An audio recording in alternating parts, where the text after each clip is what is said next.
வீரா serial இன்னைக்கான எபிசோடில் என்ன நடக்க போகுதுன்னு பார்க்கலாம் வாங்க. என்னோட ரிவ்யூ பிடிச்சிருந்தால் லைக் பண்ணுங்க. வள்ளி வீராக்கும் மாறனுக்கும் ஃபர்ஸ்ட் நைட் ஏற்பாடு பண்ண விஷயம் தெரிஞ்சதுமே கண்மணி வள்ளி கிட்ட வந்து கேட்குறாங்க,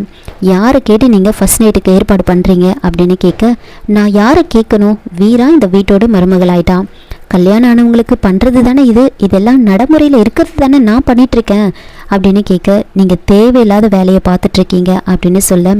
நான் அவசியமான வேலையை தான் பார்த்துட்ருக்கேன், நீ தெளிவானா எல்லாமே தெளிவாயிடும் அப்படின்னு சொல்கிறாங்க. இப்போ நான் தெளிவாக இல்லாமல் என்னை பைத்தியமாவா சுற்றிட்டுருக்கேன் அப்படின்னு கேட்க, வள்ளி அப்படியே முணுமுணுக்கிறாங்க, நீ தான் பழி வாங்கிறதுக்கு சுற்றிட்டுருக்கியே அப்படின்னு சொன்னதுமே, இங்கே பாருங்கள், இந்த முணுமுணுக்கிற வேலையெல்லாம் என்கிட்ட வேண்டாம், வேணான்னு ஒதுங்கி போனவளை மாய மந்திரம் பண்ணி இந்த வீட்டுக்கு கூட்டிகிட்டு வந்துட்டு இப்போ ஆட்டமா போட்டுட்ருக்கீங்க அப்படின்னு கேட்க, என்னது ஆட்டமா, இதெல்லாம் ஒரு ஆட்டமே இல்லை, இப்போது என் மக வீரா போட போகிறா பாரு ஒரு ஆட்டம், அது வேற மாதிரி இருக்கும் அப்படின்னு சொன்னதுமே கண்மணி, என்ன ஏன் தங்கச்சியவே எனக்கு எதிராக ஆக்கலான்னு பார்க்குறீங்களா,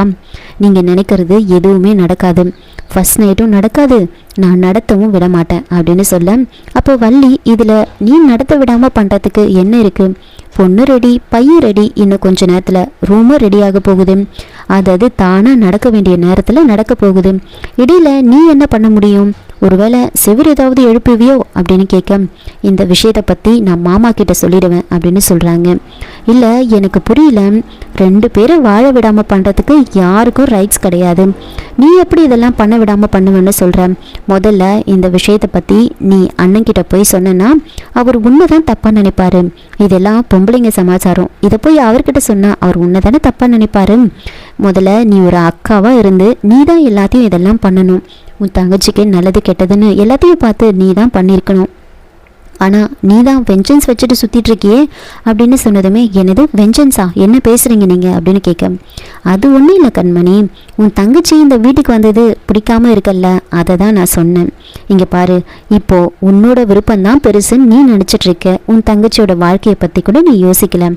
எனக்கு மாறனோட வாழ்க்கை ரொம்ப முக்கியம், இந்த குடும்பம் நல்லா இருக்கணும், மாறன் சந்தோஷமாக இருக்கணும், அதுதான் எனக்கு முக்கியம், ஒன்று மட்டும் தெரிஞ்சுக்கோ, வீரா நீ நல்லது நினச்சா உன் கூட இருந்து அதை நல்லபடியாக நடத்தி முடிப்பா, நீ கெட்டது நினச்ச உன்னை அக்கான்னு கூட பார்க்காம உன்னை எதிர்த்து நின்று உன்னை அதெல்லாம் பண்ண விடாமல் பண்ணுவா, நல்லதே நடக்கும் அப்படின்னு சொல்லிட்டு போகிறாங்க. என்னோட ரிவ்யூ பிடிச்சிருந்தா லைக் பண்ணுங்கள், மறக்காமல் சப்ஸ்கிரைப் பண்ணுங்கள். தேங்க்யூ.